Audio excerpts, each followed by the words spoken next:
आमच्याकडे जास्तीत जास्त फिश बनवली जाते, कारण पचते लवकर, मसाला न वाटता आणि कमी वेळात सुद्धा होते आणि पटकन शिजते सुद्धा। फिशची भाजी 3 ते 4 जणांसाठी बनवणार आहे, तर तीच रेसिपी आज तुमच्यासोबत मी शेअर करणार आहे। पहिल्यांदा इथे फिश स्वच्छ धुवून घेतली, त्याला मीठ आणि हळद लावून ठेवलं। तेल गरम झालं की तेलमध्ये तेजपान टाकलं, नंतर अद्रक लसूणची पेस्ट आणि कांदा टाकला बारीक चिरलेला, आणि तो चांगला परतून झाल्यानंतर कोकम टाकली। कोकम आवर्जून टाका, फिशच्या भाजीमध्ये खूप छान लागते।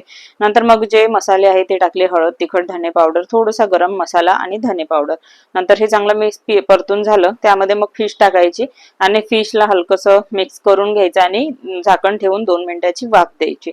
नंतर त्यामध्ये 2 मिनिटं झाल्यानंतर लागलं तसं गरम पाणी टाकायचं आणि अजून 5-1 मिनिटं लो टू मीडियम फ्लेमवर हे शिजवून घ्यायची।